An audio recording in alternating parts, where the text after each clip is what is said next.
Welcome to That's Peculiar. I'm Nathan. I'm Andra. And I actually have an episode today. And I know recently we've been doing kind of like more, well, I have personally, like I've done more like kind of like haunted, scary type stuff. This is left field. So I feel like, because your last one was a haunted house, right? it was the Cecil Hotel. I think I've done more haunting and scary, and you've done practical. Well, stuff. I guess we're going back to more practical. I don't know.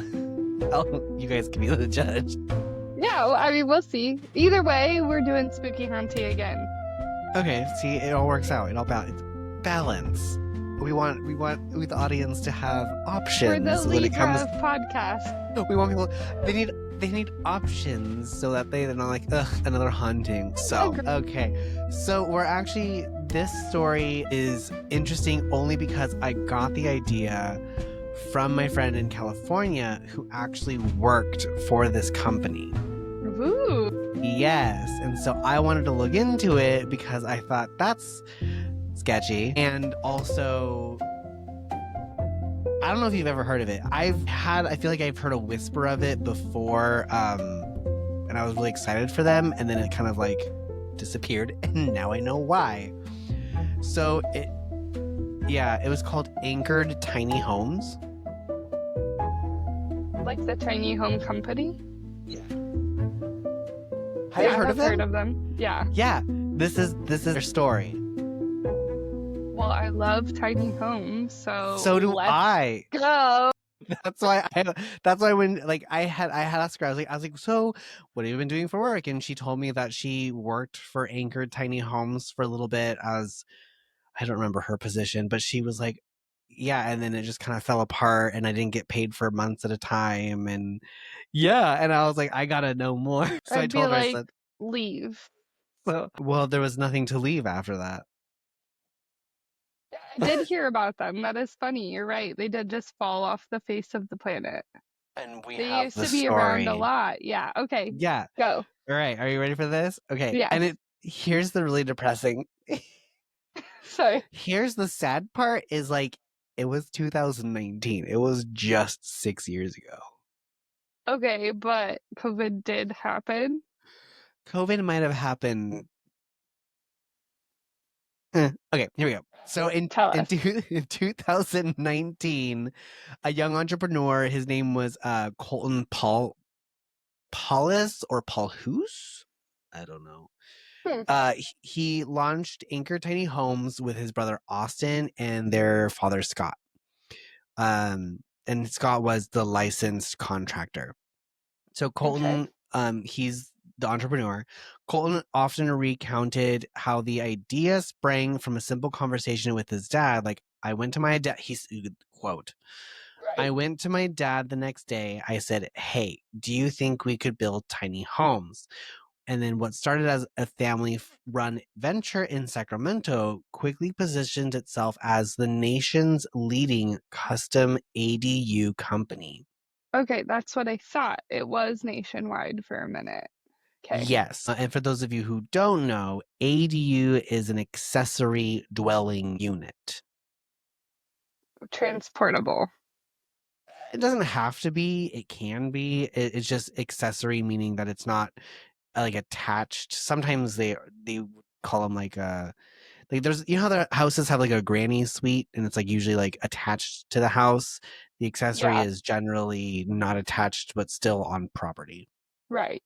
Yeah. And the reason why that he thought about this was trying to ride the wave of, interest because of the California housing crisis. So to be able to allow people, accessibility and if you have land and if you could have like, your family, like or even a rental unit, like it's helpful for income and someone has a house, all that stuff. Jack and I are thinking about building a cabin on his sister's property, so. Yeah, and that would be like an ADU, depending on, because it's on their land, but it's another unit involved. Right. Yeah. So, from the outset, Anchor Tiny Homes promoted the inspiring vision of stylish, affordable backyard homes that could provide space for aging parents, adult children, or rental income. By 2020 and 2021, the company was touting its rapid growth on social media. And I'm not wearing my glasses. Okay. It was touting its rapid growth on social media and podcasts.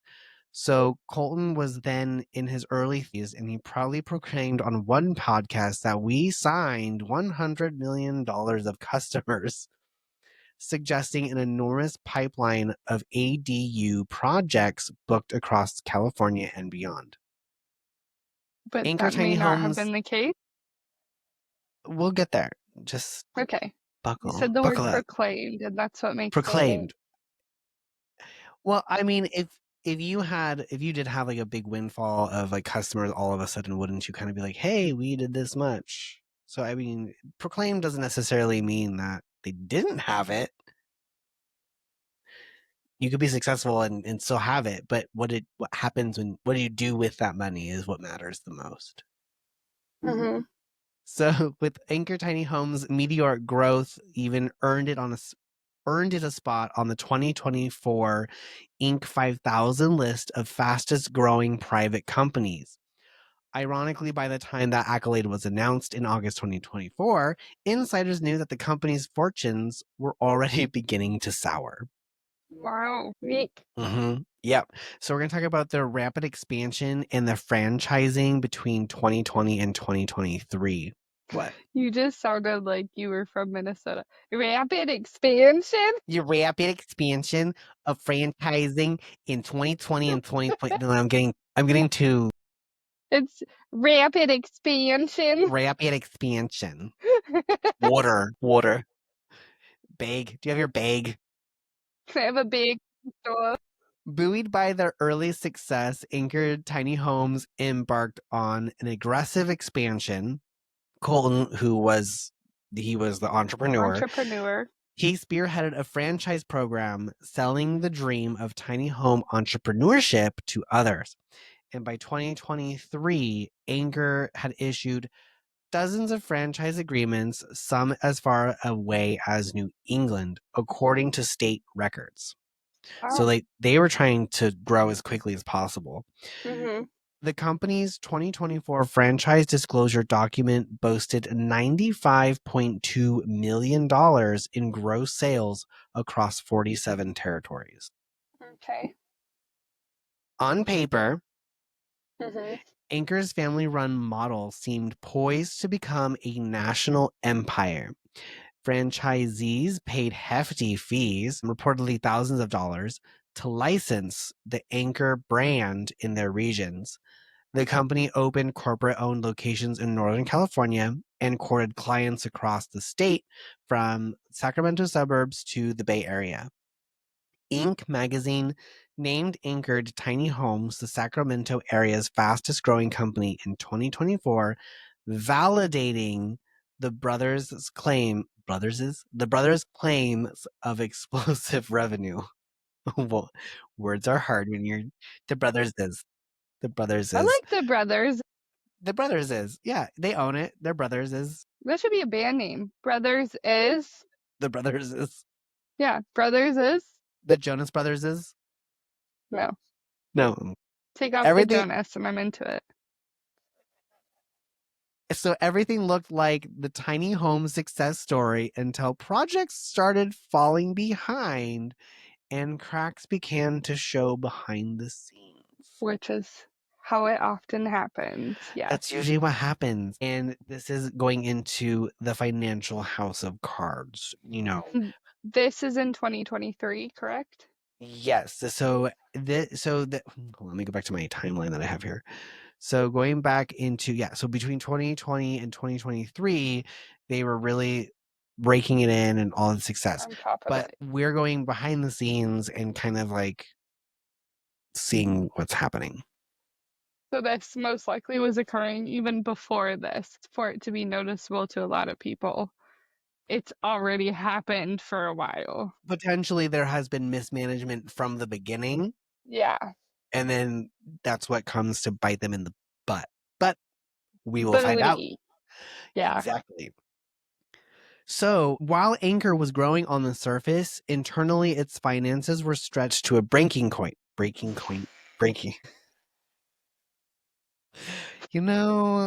Coined. I don't think Coined talking to sounds me. like a nice word. I was gonna say Colton, and so I read Colton as I was gonna say point, so it came out quaint. I do that too because my eyes read faster than my mouth can speak. So I Yeah, get and it. I can't talk too fast because we'll probably get comments about I talk too fast. So anyway, the finances were stretched to its breaking point. Uh-huh. Colton later admitted that the company grew too fast and took on too much debt. That's in quotations. In an attempt to fuel their rapid expansion, the family turned to risky financing, merchant cash advances, and hard money loans that Gambling. came with very high interest rates. By mid 2024, at least 8 lenders had filed liens against anchored homes, claiming Eight. they eight Jesus. 8 lenders. They are claiming that they were owed money. One lawsuit actually revealed that Anchor Tiny Homes had taken a $500,000 advance in March 2024 and on the promise to pay back $725,000 in just 9 months. They're not. So that's an effective interest rate of about 45%. Right. That's huge. In 9 months, I don't think so. Which is super risky. Very. And when And asked it's about 2024. The housing market was level, okay, if it was not good. Yeah. pivoting at this point. It Yeah, was I mean, it was okay, but it wasn't like houses in were COVID climbing. where it was going crazy. Yeah. I It just was mean they insane. weren't going for sale as much, is what I mean. No, it was I mean, nobody I have friends that bought houses in 2020. Yeah, so do I. I also have a friend that bought a house in 2024, and I have a friend who's in escrow right now. Like Oh, everyone's doing congratulations. to them. Yeah, I'll tell her. Um, I just mean though, like the market there was a lot more like California has flat. always been insane. Yeah, but it was more flat, steady than what it was Yeah. in COVID, where it was like everything was up for sale and then everyone bought it at a very high rate. That was insane. Insane. Yeah. Uh when asked about these loans, the former COO, Chris Pace, recalled hearing that the company's debt service had ballooned to staggering levels. hmm Quote, at one point, I heard a term $800,000 a month, Pace had said, referring to the interest and payments due on Anchor Tiny Homes stacked loans. That is insane. Isn't that great? Why would they take those loans? I think they were trying to grow so quickly, and I don't think that they took the time to really Have an accountant? plan, I mean, it's interesting because when you do franchising, yeah, you're licensing your name, but then you're also supposed to be offering tools and other ways that the company that is buying this franchise can help grow themselves. So you're Right. supposed to be like it's kind of like you're just taking care of them while someone else is taking the risk, but you still have to offer. Yeah. Anyway, it's really weird. So traditional financing also appears to have been at play. The company received small business administration loans and likely tapped into the COVID era relief funds, though there's not a whole lot of details on that. One Reddit account from a person familiar with Anchor Homes even alleged that the company survived a 2020 bankruptcy thanks to the PPP loans, hmm highlighting how precarious finances were early on. Because remember, they opened in 2019. I'm sure that they took PPP loans because I'm how A else would they lot of survive? companies survive that way. Yeah, nobody was building. People were just buying what was there. Yeah. I mean, I guess some people were moving in vans. Probably a good year for a van. Here for that. I would like that. I think that'd be fun to do for a year. I lived in an RV, and let me tell you, not big enough. For just you or who? Me and Garrett. Oh, you and Garrett. That's right. You and Garrett. Yeah, and I think a van could be cooler. It's no. Been there, done that. Yeah.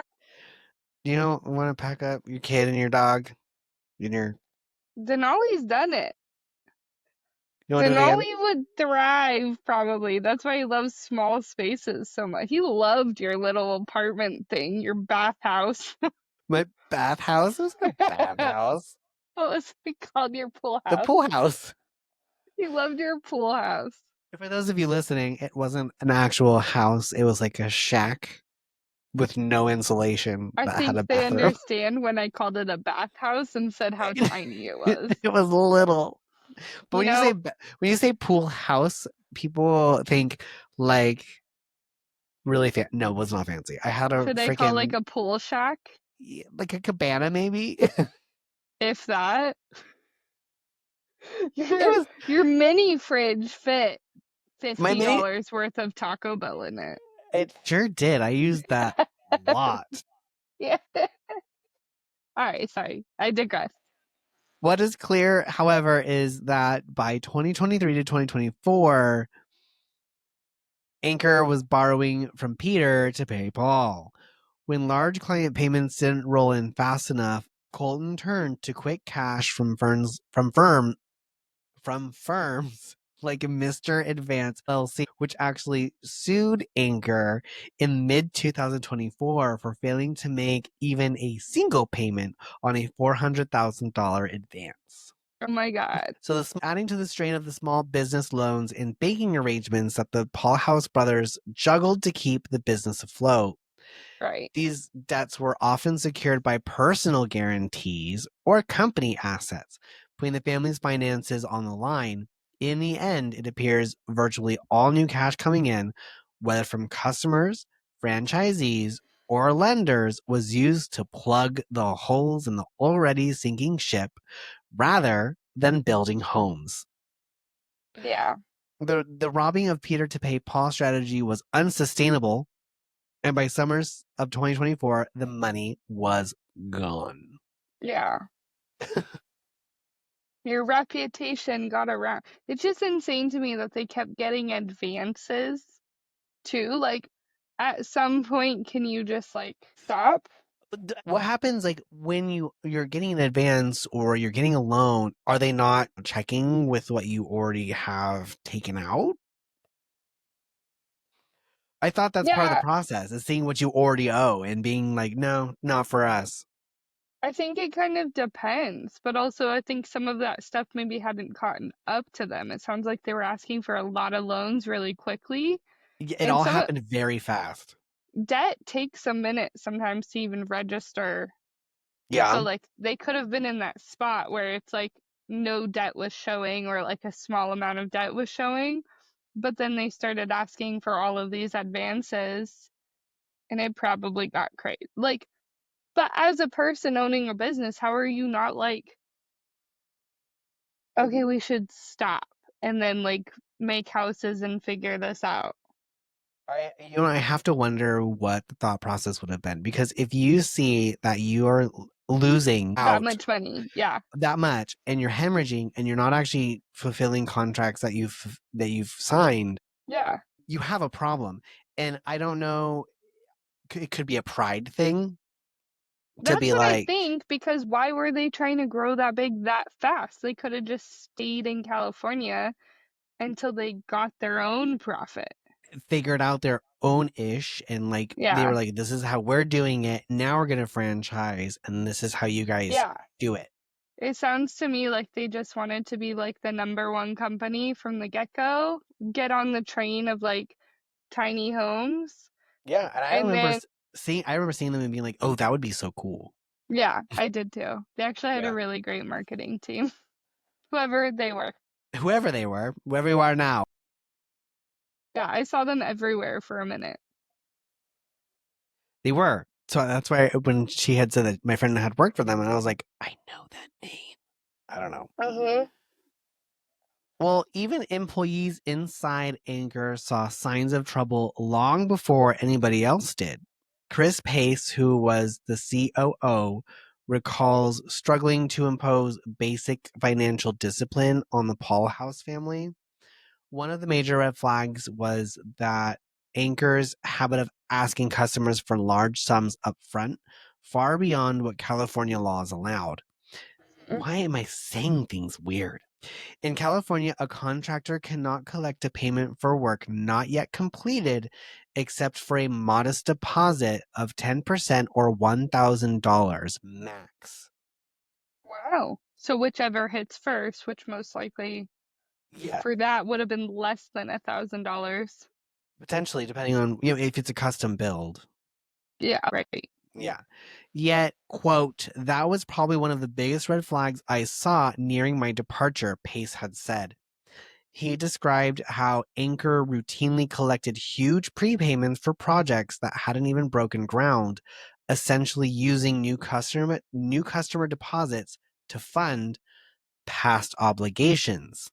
Right. This illegal practice was one reason Pace says he quit. Quote, I left in part due to the company's practice of asking families to illegally prepay for work and materials, he told investigators. Pace also noticed something alarming is the company construction crews were being diverted to work on the Pahlhus family's personal projects. We're getting somewhere. Great. Great. In one instance, subcontractors who were supposed to be building a paying client's ADU were instead, quote, at Austin's house doing remodeling. He was finishing the younger Pahlhus brothers' home. Quote, I pulled them back, Pace recalled, and we take care of our clients first, like hire your own contractors, basically get in line with everybody else, end quote. His attempts to enforce priorities weren't always welcomed by the founders. Pace says he was, quote, caught. Pace says he was, quote, caught. He caught a lot of flack for that, end quote. I had to do my own little insert What there. did this guy do though? Because the He way was he the speaks is also he was the COO. He was the chief operational officer. he caught a lot of flack for that. Yeah, he caught flack for that. I What mean, were his qualifications? that's a great question. But I mean, it's California. It's California. People are pretty chill when they talk about stuff. I don't talk like that. Well, no, I don't. I don't think I've ever heard you use flack. But I mean, No, I've never said I got flack for that. yeah, it got flack. That sounds like a disease. No thanks. He caught a lot of flack from the family who seemed to blur the lines between the company resources and their personal benefit, which I feel like does happen often to people who have like quote successful businesses. I know of one company that does it right now. An Angels Camp. An Angels camp. Well, now I want to know, but you can't tell me over the air. I'll tell you after air. Anyway, other insiders raised alarm as well. Two contractors who did business with Anchor Homes filed complaints and eventually lawsuits alleging over $1.5 million in unpaid services. That's a lot Yeah. to be unpaid. Yeah. And at least one former employee, Richard Howard, began working behind the scenes to aid burn franchise owners. Howard and others offered to support to the franchisees to, quote, help them reclaim their dream of business ownership and mitigate losses. So essentially just trying to help pick up the pieces from the sudden collapse of not being supported anymore for these franchises that they have been investing money in. Right. Yeah. I can't even imagine. I can't imagine like I want to know, but like I can't imagine thinking you bought yourself a tiny home and then it's like, oh, we'll pay up this up front, and you're like, okay, I will, but then it's like your house isn't even being built, and then you're like, when am I gonna get it? When's it coming? You gave me a date. I still haven't had ground hasn't been broken. What's going on? Yeah. I Yeah. would be like, where is I'm calling you every day. No one's been out here. No one's surveyed. No one done nothing. percent? They'd hate me. Fine, we'll build your home. You won't leave us alone. Yeah, I'm not afraid of phone calls. I am. I'll call I for hate you. I hate calling people. I'll call for you. I could try. Hi, I'm Nathan Archibald. No, I have to do a Minnesotan accent today. No.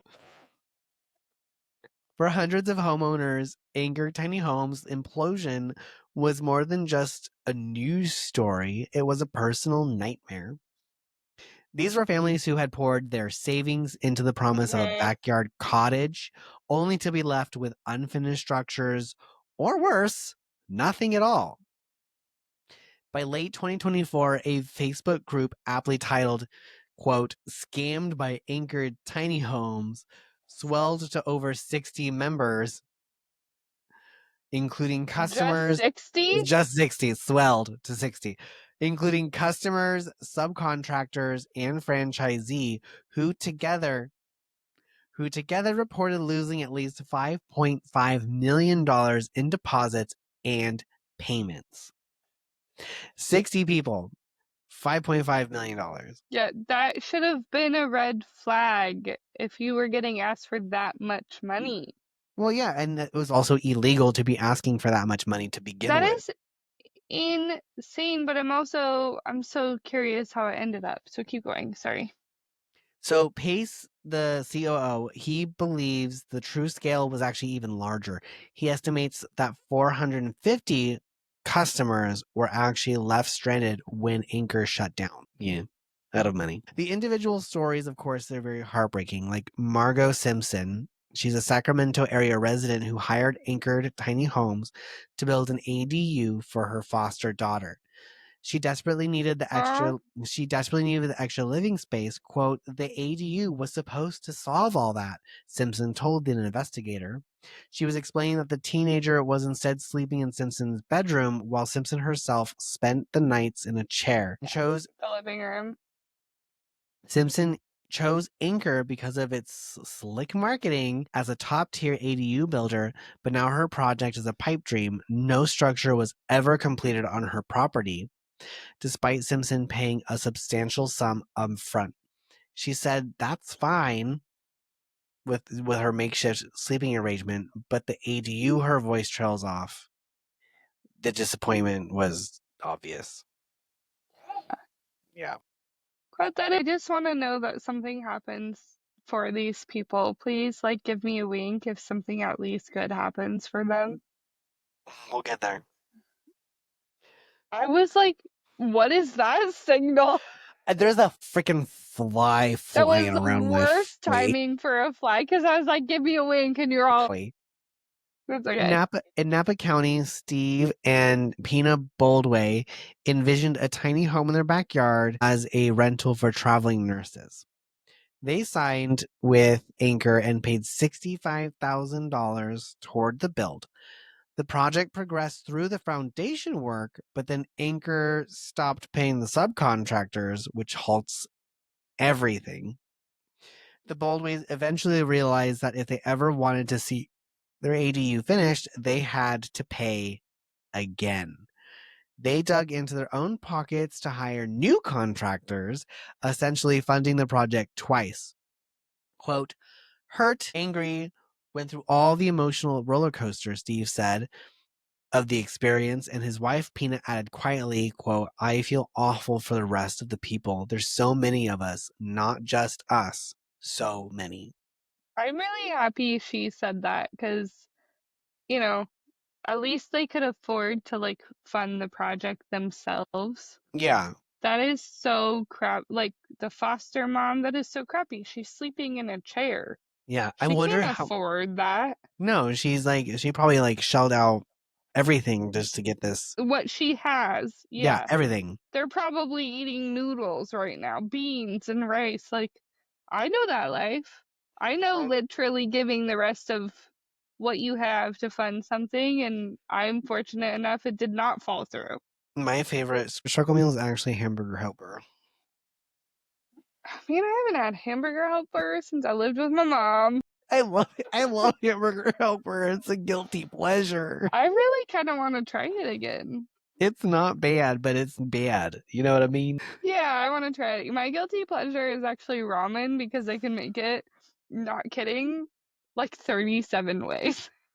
Well, yeah, ramen is so versatile. I even made breakfast ramen before, by the They way. crack an egg in there.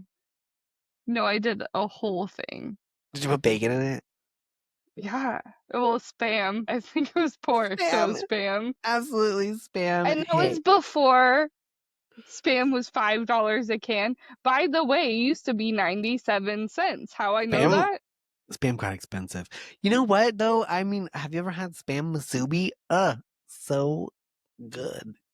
I don't know what did you say? Spam Masubi? musubi. Yeah, it's so good. It's like spam with rice and it's like wrapped in like seaweed. Oh, I hate seaweed. I'll never eat that. But I do make a breakfast and it's rice and over easy egg with fried up spam on it. Shout There you out to go. Alyssa You could for do teaching. spam My friend musubi without Alyssa the is from Hawaii and I think she's back there now, last I checked. We didn't stay in touch, but she used to make me that every time I was drunk on her couch. Good From morning. her Eat your food. vanilla vodka. It was her fault. Ew. He At said that least they make drink. like orange juice, make like orange creamsicle You know, it's weird. thingies. It's actually pretty good. It's the yeah, I'll try anything once. yeah. Well, not anything, but I'll try Yeah, most things. it's I'll good try vanilla vodka once. with water. Yeah, but once. All right, sorry. One of the most egregious cases, getting back on track, was that of Everett Sanza, a disabled veteran in California, and his family. The Sanzas signed a contract with Anchor for a deluxe $330,000 ADU, intending to link their bank account for scheduled draws as work progressed. In March of 2024, before ground was even broken, 3 large unauthorized withdrawals hit their account. Over the Yeah, span of a few days, Anchor Tiny Homes drained more than $221,000 from the Sansa's retirement savings. Jesus. They took the money from our retirement, all of it essentially, Mr. Sansa said. They drained it. In total, the family calculated that they were out $315,700 with nothing to show. No foundation, no permits, not even a single nail hammered into place. That's not even the half of it, retirement builds. So they're actually out a lot more because those payments were supposed to be scheduled to come out. Yeah, of like unrealized gains. That is so crazy. Mm-hmm. And by the time they begged their bank to reverse the transfers, it was too late to recover the funds. The Sanzas, like so many others, had fallen victim to Anchor's practice of front loading the payments. If these guys get away with this, there's something seriously wrong, Mr. Sansa remarked, expressing a sentiment shared by many defrauded homeowners. Right. No, I mean, like, people have gone to prison for, I think, less than that.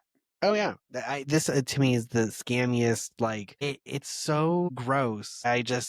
How do you sleep with yourself at night knowing that you've been ripping off your Even customers? worse, What? even worse, having your house remodeled off of their Their money. money. Yeah. Uh-huh. That part. Gross. Did you ask your friend if you could share her, like, testimony, or was she like, no? I just told her I was going to share the story of the company. I didn't ask for any quotes or anything like that.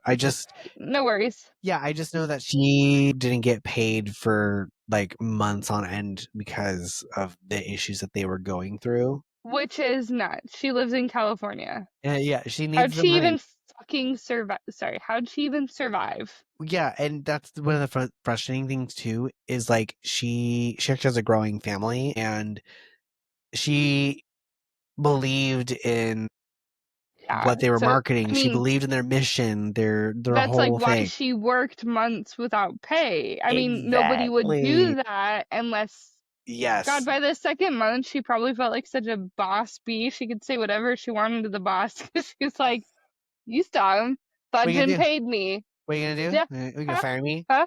You You gonna gonna fire me? hire you gonna hire somebody else and not pay them? You gonna hire someone else and not get paid? I don't think so. Yeah. I'm showing up 10 years late. So unfortunately, stories like these played out across countless neighborhoods in Orangevale, California. Ooh, sorry. Orangeville? Where is Orangevale. Orangeville? So sorry. Go back. Stories like these played out across countless neighborhoods. Period. Yeah. Okay. In In Orangevale, Orangevale. an Orangevale, California family, which is in the Sacramento area, paid over Okay. $100,000 to anchor tiny homes and got an abandoned project. Just a foundation and framed walls left in their backyard. Wouldn't $100,000 been like their whole house? The crazy thing is, I feel like $100,000 should cover an entire ADU, depending That's on what what you I got. mean. Like Yeah, that wasn't all of it. I feel like it would be. I feel like I should be able to build a tiny home for 50 grand. Can I do that? I feel like I should be I able to don't do that. I went on Amazon the other day and I don't know if it's profitable or not, but they actually have some for like $30,000. Yeah, and So they come with instructions and product, and you can build it yourself. there's that, or there's some that are already assembled and they come on like the trucks. I've seen Well, I both. mean, you still have to have, a foundation to put it on, plumbing, electric, all that stuff. Yeah. So, I mean, with all that, maybe $75,000. I don't know how much it costs to have an electrician or a plumber do all that stuff. And you have to have city permits. You I can't don't just know. plop it. It's a lot. It's pretty complicated to actually have a prefab drop. Like, it sounds nice, but you still have to have like the foundation, permits, the this, the that. Blah. Some say. Yeah, aggravating. Anyway, so from this Orangevale, California family, in a heartwarming turn, members of a local builders association later volunteered to finish the ADU for the family, which Aw. is a rare silver lining in this saga. Yeah. But also like that sucks for them because they took a no pay job. Yeah, these people paid over $100,000 and they got nothing. But the people that also helped finished Yeah, they the probably job, took like they nothing. should owe them money too because Finish the yeah, that's just project. nuts. Finish the They project. Yeah. finished it for nothing Mhm. and that cost them money. Yeah, That is time, that's just a product, person who's labor. nice. Yeah, those are just nice people. Crazy. That sucks. In the Bay Area, Eileen and Terry Horton lost $30,000 to Anchor for a two-bedroom ADU that never materialized. Mm-hmm. The Hortons' grandparents, raising two young grandkids, had counted on Anchor to build a home where the children could live. After Anchor went under, the desperate couple turned to a new ADU company, only to feel deja vu as months passed with no progress. There's going to be more shortly with this family. As Eileen Horton said, it occurred to me that I was probably going to lose more money. This can't be happening again. Even those who worked for Anchored Tiny Homes became victims. Jessica Cathy, one interior designer subcontracted by Anchor, is owed $79,000 for design work she completed. The sum represents what amounts to her life savings, according to Cathy. There are hundreds of clients left with either a hole in the ground or a wall half built or no permit at all, and they've paid in full, Cathy said. And there are so many different family stories, and it just breaks my heart. Cathy's testimony underscores the human toll, not just unfinished construction projects, but the broken trust and real people's lives upended. By late summer 2024, the disillusioned customers began finding each other and speaking out. They wrote complaints to authorities, posted their stories on social media, and reached out to investigative journalists. The question on the question on everyone's mind was, where did all the money go? How could a Exactly. company that boasted $100 million in sales simply vanish, leaving behind nothing but concrete slabs and dashed dreams? Yeah, nothing. Mhm. So many houses not built. So many people. So now we're going to actually talk about lavish spending and the alleged misuse of funds. Suckers. So part of the answer lies in the Pahlhus family's own lifestyle during the Anchor Tiny Homes rise. They're the Colton, suckers. they're Not awful. everyone else. Yeah. Yeah. Publicly, Colton presented himself as a visionary CEO and even a budding influencer, hosting a self-improvement podcast and curating an image of success on Instagram. Privately or not so privately, given his social media posts, was enjoying the fruits of Anchor's cash flow in extravagant ways. Colton fancied himself some kind of self-improvement guru and motivational speaker, Chris Pace had said, noting that the young CEO poured significant time and resources into building a personal brand. In Yeah, I fact, figured. Colton kept 3 full-time staff on the payroll at $100,000 a year each solely for his podcast and media production. You shouldn't have to pay that much for that. When I was asked to lay off 25% of the staff, I was very clear that the first people that needed to go were his podcasting team, Pace recalls. And he said, no, we're not going to do that. Despite the financial tailspin Anchor was in, Colton refused to scale back his personal projects. Right.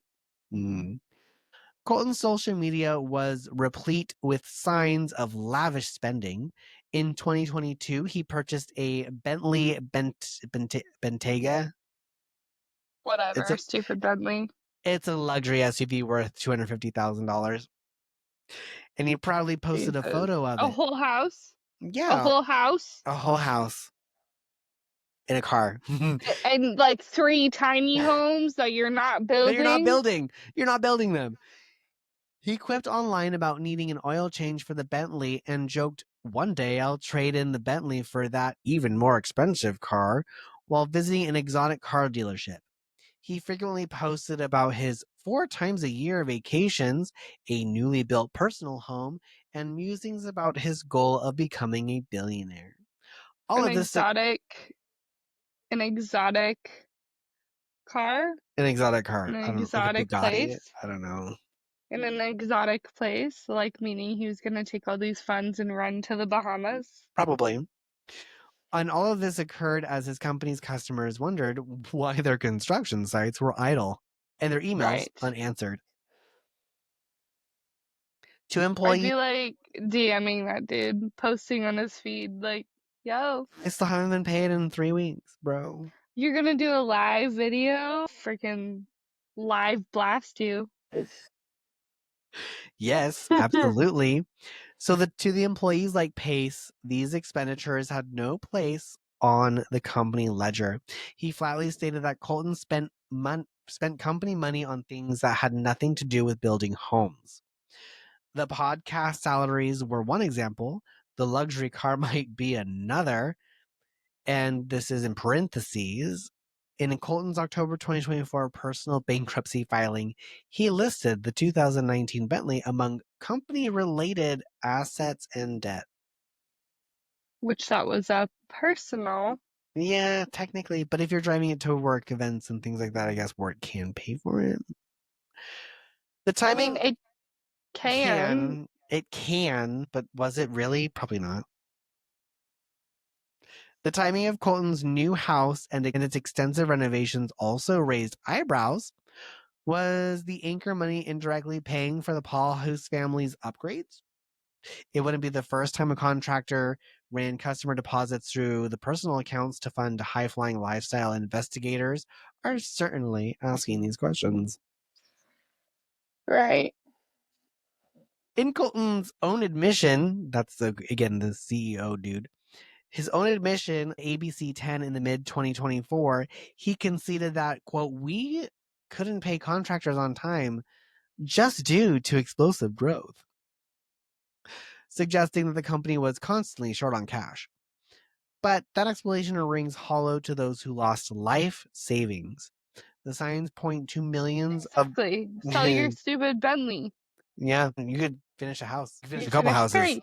Yeah, you Three, finish a few. Yeah. probably. The signs point to millions of dollars of customers payments being misappropriated. Appropriated. I don't know what do you mean? People's houses aren't getting done and he's buying nice stuff. Something's going on. So whether siphoned into personal projects, consumed by the exorbitant loan interest, or sunk into a franchise expansion that never yielded returns, as Pace put it, to me, this is about 2/3 arrogance and overconfidence and ego, and 1/3 really bad business practice. I would say, like, how about we go down to like 1/8, and the rest of those things is 7/8. Yeah, I think it This was like an totally sounds ego like an thing. ego. Yeah, it's very much an ego thing. Like I'm he a wanted, boss. yes, he wanted I'm to a be somebody. boss. I'm Yeah, somebody. I'm somebody. I have this nice car. I have this nice My dad is the house. Yeah, contractor. all of that. Mhm. Yeah, no. By August of 2024, Colton had gone silent with customers and franchisees. His work cell phone was disconnected and company emails bounced back. Like, what the hell do you think is gonna happen to you? Do you think you can just You disappear think and you no could one just, will? yeah, you think you You could just think? take that amount of money and You nobody's think? gonna complain and try and, like, Mm-hmm. kill you? The fact that he Mm-hmm. isn't dead is amazing. He didn't piss off the wrong person. I'm sure he did, though. I mean, no. Many clients didn't actually know that Anchor had shut down operations. They only knew that no one was showing up to work on their property. The communication breakdown was complete, which it leaves obviously jobs being stopped. Colton acknowledged that in one apologetic media appearance, but for those left holding worthless contracts, a simple apology or excuse of poor management was not enough. Right. Like, we just grew too fast. So we're gonna take everything you have. We couldn't handle it, so we're shutting down. Thanks. We're Bye. we're too big. Pretty Yeah, much. no. Mm-hmm. God, he sounds awful. I I'm know. wanting Just to root for him too. That's what, like, no. I mean, I don't now, but I mean, when you were talking about an entrepreneur wanting to build tiny homes with his brother Yeah. and his You dad, originally that idea, you're like, yes, let's do yes. it. But now you're like, could somebody really nice, like that other contractor that finished that house, start a Mm. small house business, So tiny home? of course there was, regulatory and legal fallout. So the anchored tiny homes collapse didn't just leave a mess of private disputes. It set off alarm bells at multiple government agencies. Regulators moved swiftly in late 2024 to hold the company and its principals accountable, at least administratively. So the Contractors State License Board, California's, it's called the CSLB, which had licensed Anchor Homes under Scott Pahlhus general contractors' credentials, launched an investigation in mid 2024 as complaints poured in. The allegations, Right. of course, include abandonment, departing from trade standards, filing to failing to Failing. timely thank you. Failing to timely pay a subcontractor, receiving slash requesting more money than work completed among Hmm. potential violations. On October 8th of 2024, the CSLB registrar issued a final order revoking Anchored Tiny Homes contractor license along with related licenses under Pahlhus' name. This How is revocation this not revoked until this late October? this late in the game. Like, You just sat on a lot of complaints. I know it. I think it's red tape, and they just have to go through their due process, and that takes time. I know they have a process, but that's like the same thing as a person going missing and you can't report it for 24 24 hours. hours, yeah. That's the same kind of bull crap. You're like, this Do process isn't something. working. Yeah, it's not working. Can we change it? Mm-hmm. Mm-hmm. So the revocation became effective November 8th of 2024. The CSLB spokesperson, David Gower, noted that Anchored Tiny Homes cannot apply for reissuance or reinstatement of its license for 5 years. I hope they never ever do that For again. 5 years? 5 years, which is only barring the company from legally operating construction until 2029. Okay, but what's to say that same family isn't going to open up a different company? I could see them trying again. But I mean, like We've labeling it within something those else. 5 years, would that stop them? Well, they can't legally if you use those names. The Pahlhus name is not allowed to be Okay, I used. didn't understand that. I thought it was the Anchor Homes. No, Got no, it. no. It's the people who own the license themselves.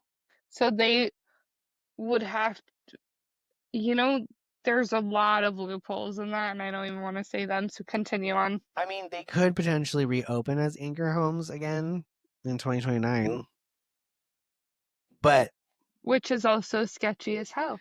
they could also be denied its potential. Hmm. The Department of Financial Protection and Innovation, even as CSLB was moving on the contracting license, the California Department of Financial Protection and Innovation took aim at Anchor's franchising activities. On November 15th of 2024, the commissioner, Clothild Hewlett, issued a stop order revoking Anchor Tiny Homes Franchising LLC's franchise registration. The action As of cited what day? November 15th of 2024. So this last November. And you're telling me the last one was issued on November 8th, but they still had their license until November 15th? No, this is different. This is different branches of the government coming together and finally being like, this isn't right. Got it, but they weren't talking. I don't, doesn't seem like it. It seems like they all work very independently of each other. Exactly. So that would mean that they had their license to still do a couple of things for what, 8 more days? Yes. Jesus Christ. Keep going. The action cited multiple violations of the franchise investment law. Anchor Homes had failed to notify the state of material changes in its financial condition, including the lawsuits and the license revocation. So they didn't tell them that they lost their license, and they failed to report that both Colton and Austin Pahlhus had filed personal bankruptcy at that time. In the franchise application, Anchor Tiny Homes had claimed to be adequately capitalized. In reality, by the time of their bankruptcy filings, the Pahlhus brothers valued their ownership in the company as just $1 each.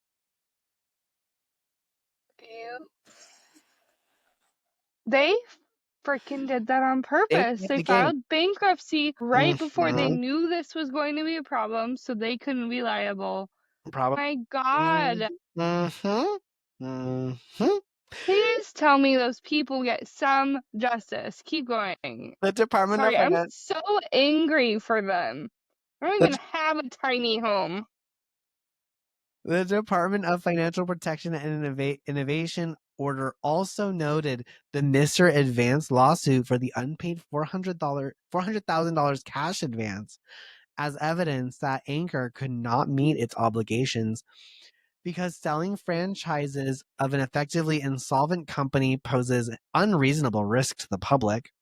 They were shut down the Anchor's franchise sales permanently. District Attorney and Permanently, they cannot they cannot franchise, franchise. so they cannot go into other countries. They cannot go into other states. If they open back up, it's like a California only. I think though it's under the name of Anchor because the way it says the DFPI shut down ATH's franchise sales. So I think that means that they just ended the franchise project, but I feel like if they were to reopen and do it the right way, they could do it. You know what I mean? Yeah. All right, keep going. Right. District Attorney and possible criminal investigations.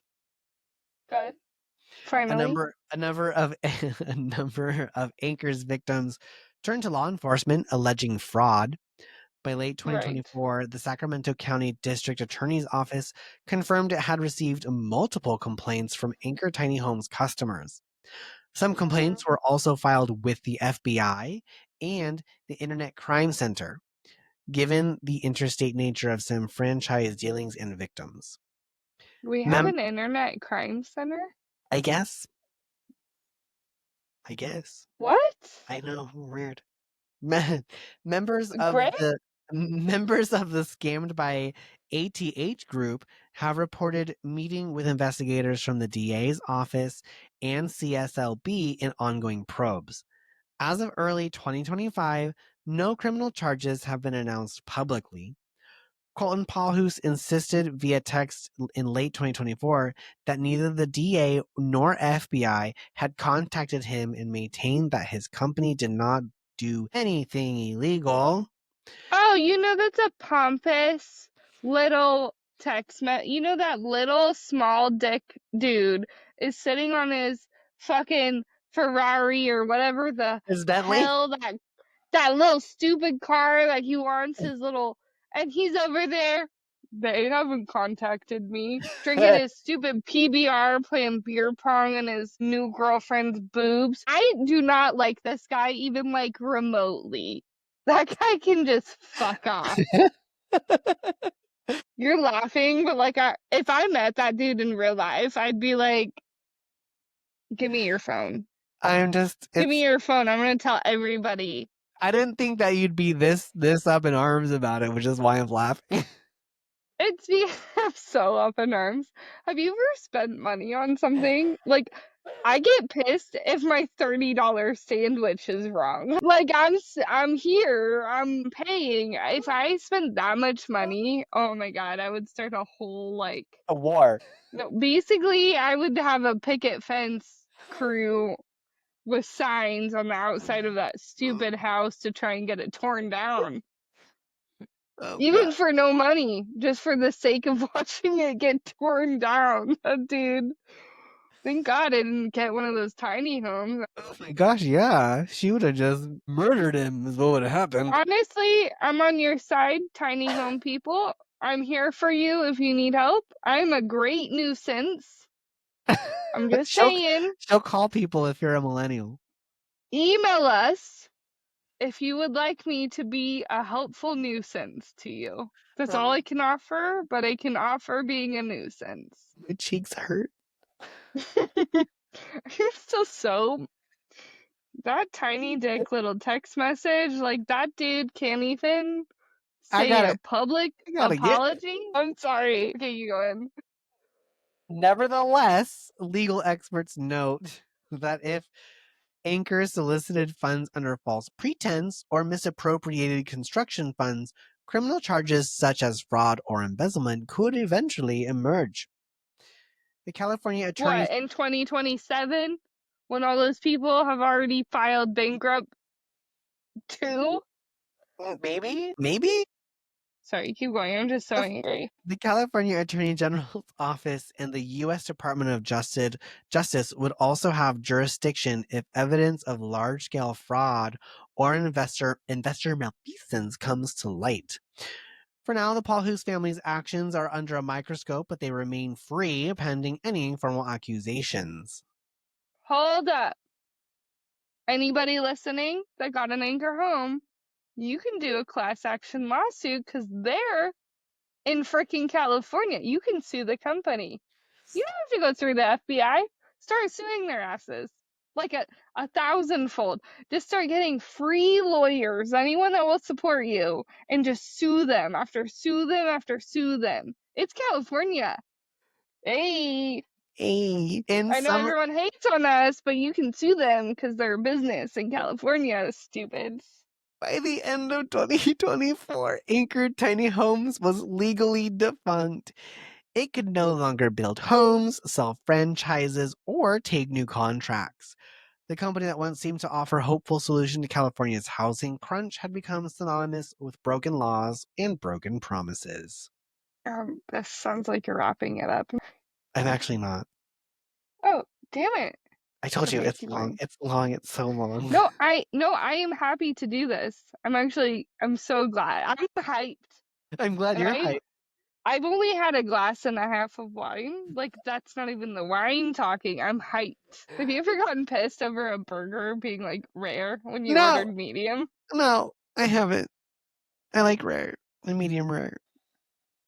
Okay, have you ever gotten pissed over a burger being well No, when you ordered rare? no. It's because we worked in the industry. I know I never send it back either. So of course, the among those hardest hit by Anchor's collapse were the franchise owners who bought into the expansion vision. Many of these franchisees were just ordinary people, often builders or entrepreneurs who paid significant upfront fees, and in some cases $50,000 or more, for the rights to operate anchored tiny homes in their territory.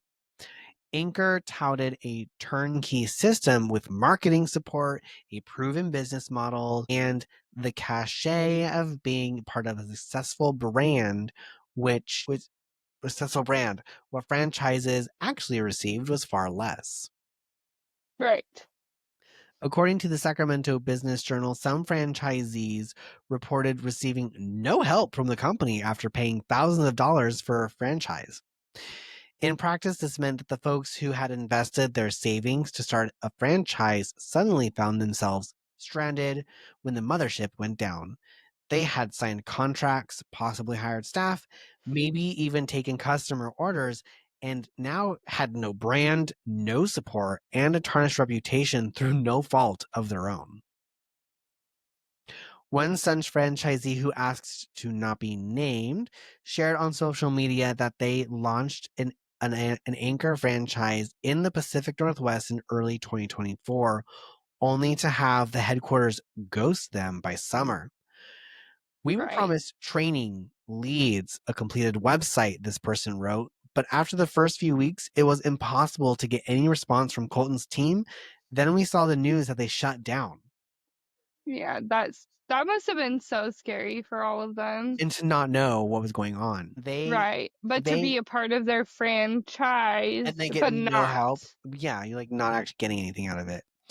They and others like them not only lost the franchise fees, but also any local marketing that they had done under the Anchor name.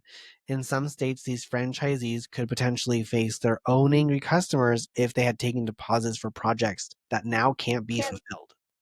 they also sue them? Yeah, that's why their marketing was so good. They had a bunch of other people marketing in all kinds of other states and everything, and all of those people are the ones who look bad because they supported that company thinking it Mhm. would be helpful. Yeah, and it would have been if they did it the right way. It would have been great. All of these poor people, like it's not just the customers, it's all of them. Yeah, So crappy. awful. The DFPI's revocation of Anchor's franchise registration in November 2024 was cold comfort to these folks. It protected future buyers from being misled, but it did nothing to help those who had already signed on. Hmm. Richard Howard, the former employee, stepped up to assist a few franchisees in regrouping. Right. Some have rebranded their operations under new names, attempting to carry on building ADUs independently, but they do so with considerable losses sunk into the failed partnership with Anchor. Exactly. And also, where would they be without Robert? Yeah, they wouldn't. That was his It's name, Richard. right? Snap. Richard. Richard. Snap Yeah. for Richard. Richard was very But for helpful. real though, like it still is it's awful for these people, these new companies. Like they could have, we don't know their story. They could have like left a job that they had in real estate or hopping on board something they actually believed in. You don't know any of their stories. The thing too is That's they believed in crazy. this company and that what they were advertised as. I believed the hype too because I was like, oh, Anchor Hmm. Homes. I want an There's a Anchor lot of home. hype on it. I Yeah. I literally remember being like, oh, Anchor. I should look into that when I want a tiny home. Okay, straight up. I actually almost bought one like 2 years ago. Really? Yeah, because Oh I was wow. like, oh wow, I could get a property and buy an anchor home. And Yeah. Christina and I were like checking them out. Yeah. And we were like, we could live in But then one you and buy didn't. another one. And then you can build like your little tiny home community. I'd be the other testimony, although I'd be a very annoying testimony because they're sweet. They're saying they're disappointed. I would have said a lot of bleep, bleep, bleep, bleep, bleep. And now we're going to talk about the bankruptcy. Okay. With creditors circling and regulators closing in, Colton and Austin sought refuge in personal bankruptcy. In late 2024, each brother filed Chapter 7 bankruptcy protection in the U.S. Bankruptcy Court for Eastern District of California. Well, Austin sorry, I said the thing about California because I forgot about that. Chapter 7 bankruptcy, I forgot. Pahlhus filed on September 30th, and Colton Pahlhus filed shortly after on October 11th. And that was before they lost their license and they lost their franchising, Right, of course. So they which was knew in it was November. coming. Notably, Anchor Tiny Homes Company the company did not file for bankruptcy, likely because as an LLC with no remaining assets, a corporate bankruptcy would only add legal costs with little benefit. Instead, the burden fell on the brothers personally as they attempted to discharge their debts. The bankruptcy filings provided a revealing snapshot of the Pahlhus's finances. Colton's Chapter 7 petition listed surprisingly few assets given the millions that flowed through Anchor.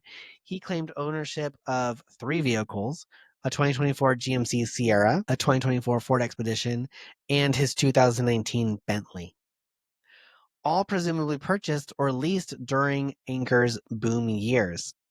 He listed only about $10,850 in personal property, which is like clothes, jewelry, electronics, beyond the vehicles. Colton did not list a lavish bank account or stock portfolio. Any cash from Anchor had seemingly evaporated. He did claim a 1/3 interest in a number of business entities, but as the DFPI noted, he assessed the value of each ownership stake at just $1. Essentially, that's him just saying that the company is worthless.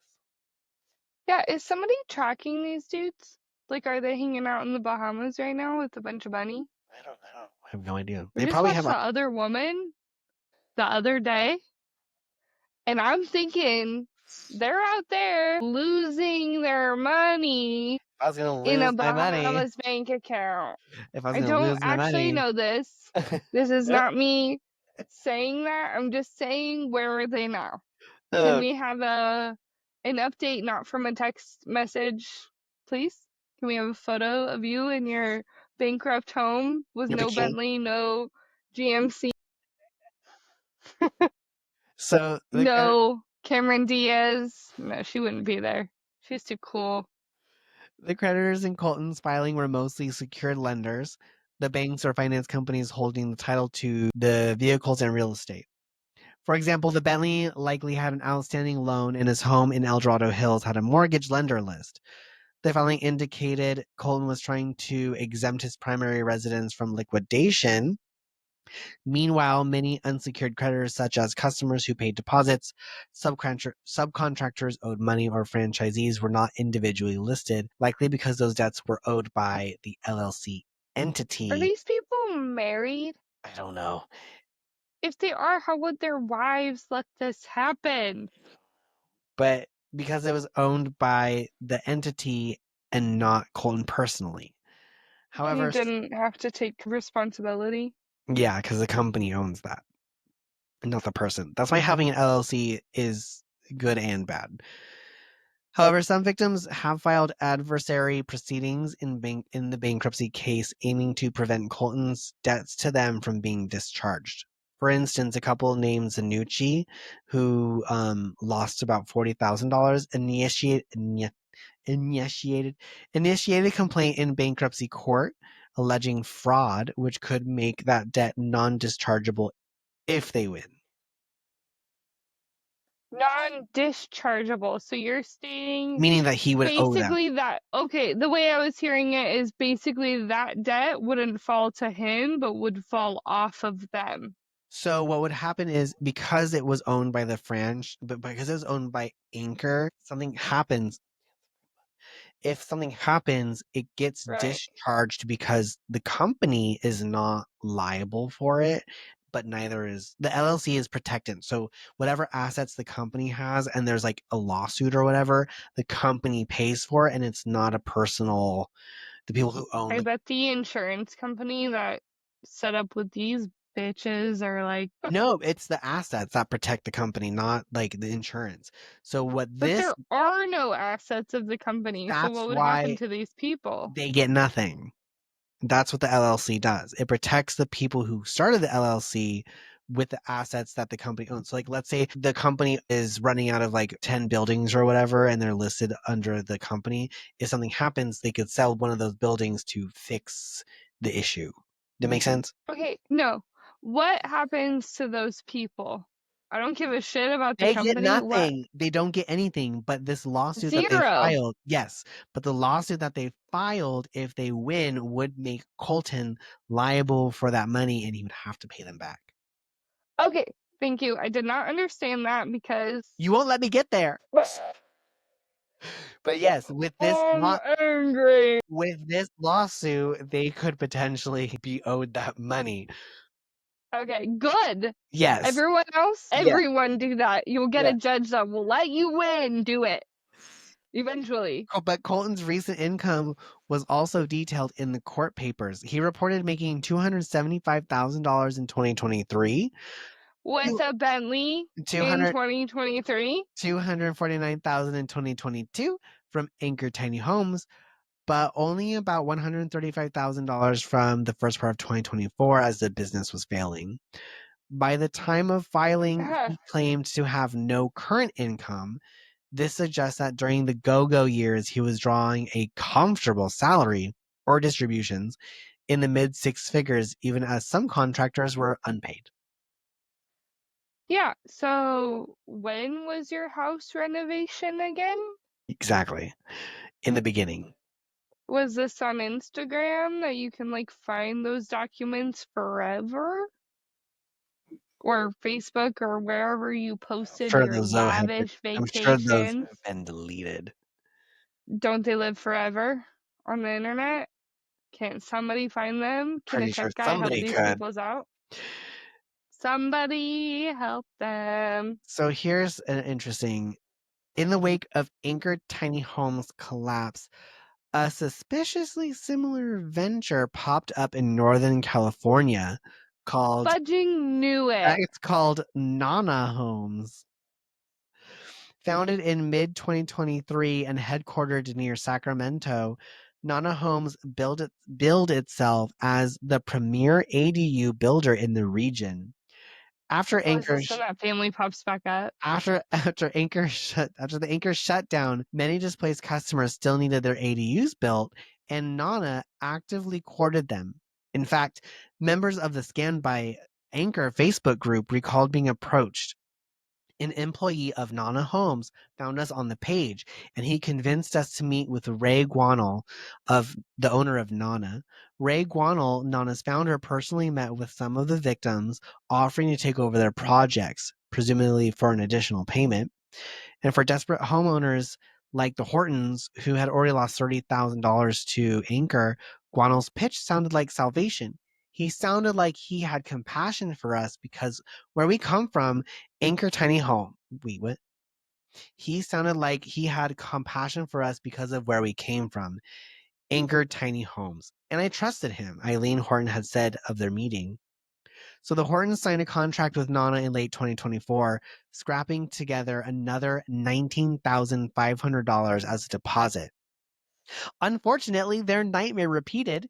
Nana's team did little beyond some initial paperwork, and we got stuck in sanitation permitting for 5 months, Horton recalls, with no visible progress on site for months.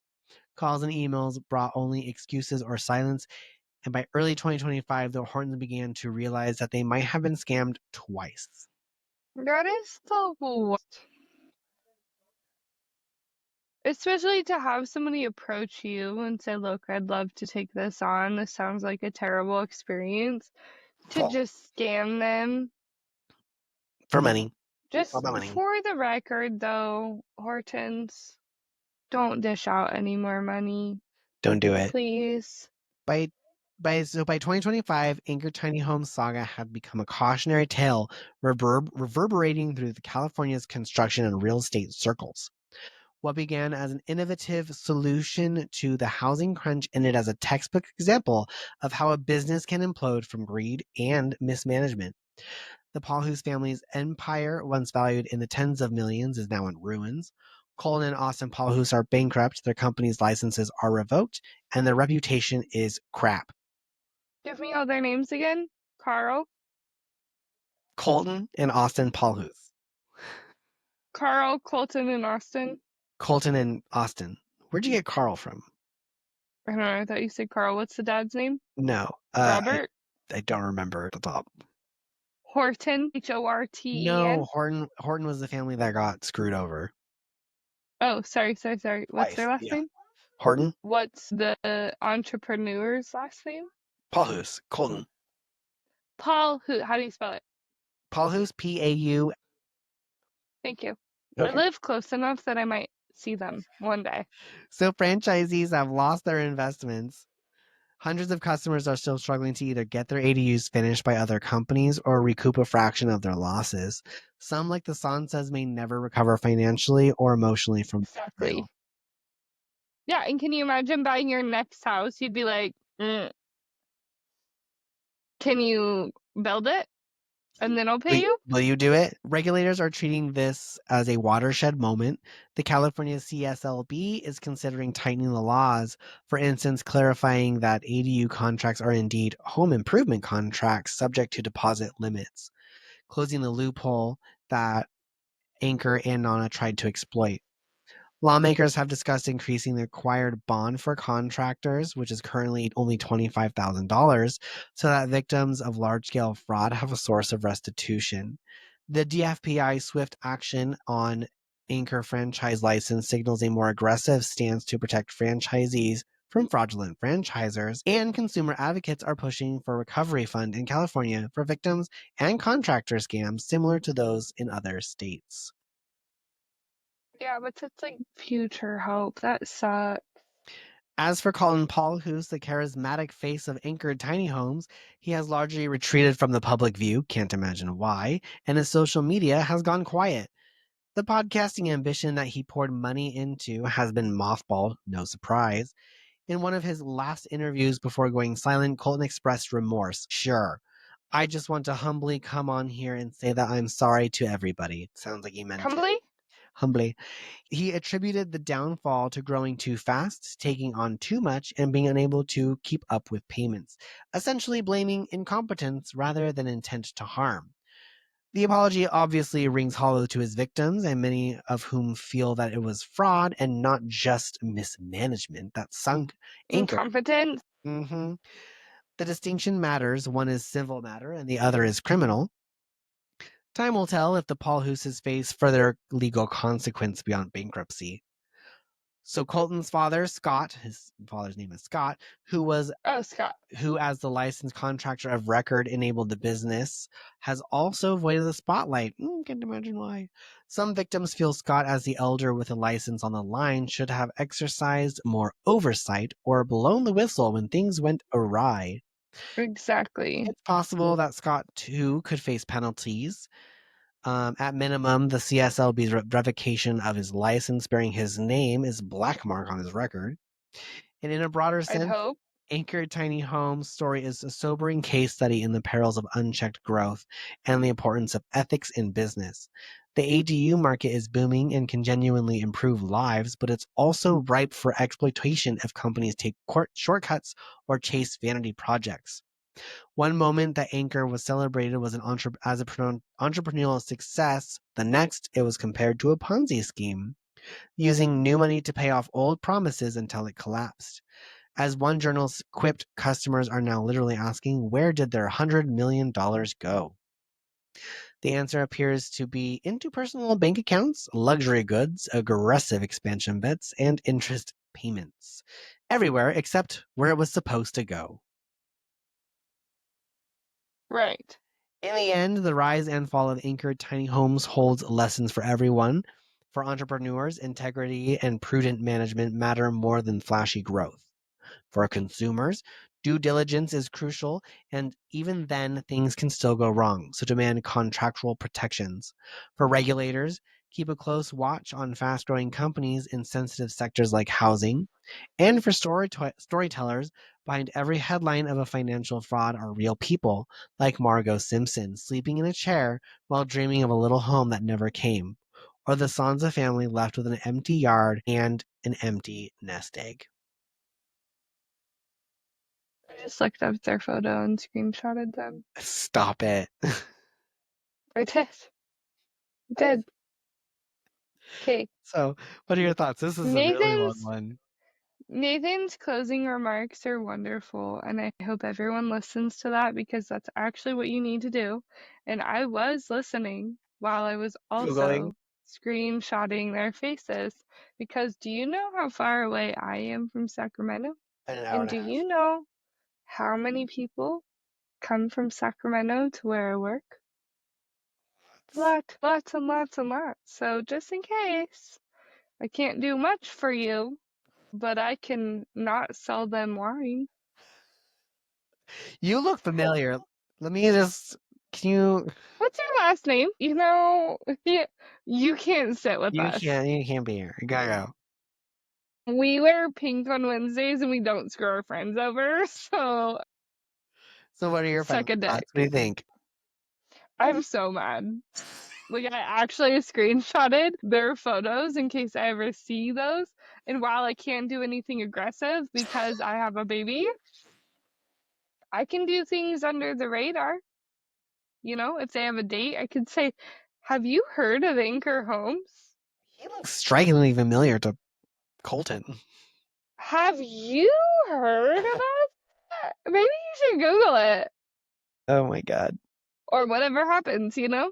I'm Whatever just an happens. idiot pouring wine that will gladly be a nuisance for you if you would like. It could stain. It should stain. It should stain. All right. What are your final thoughts? That is it. That's It it. should stain. It should It should stain them for the stain. rest of their life. Please.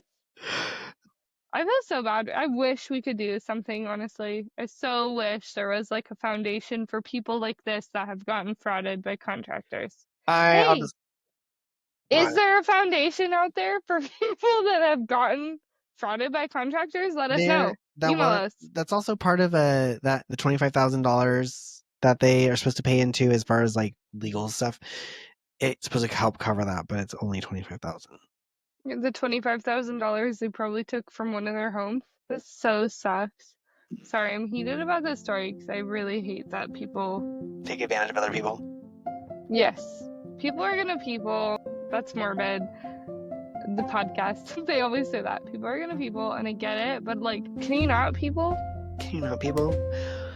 Can you not do this? Well, that's my story today. Well, sorry guys, we're leaving you on a low note and no retribution it for just these. happened. They just closed down in 2024. Hopefully things do turn around and they do have to pay for what they did because it does sound very fraudulent to me. Send out your prayers. If you pray, send out your spiritual blessings. Send out your cross the fingers and knock on wood for all of those people. Okay? All That's right. my closing remarks. Thank you for listening to today's Okay, episode bye. of That's Peculiar. We'll talk to you later. Bye. Thank you for joining us today on That's Peculiar. Tune in next week for a brand new episode. If you want to send us an email, you can reach us at perpetuallypeculiarpod@gmail.com.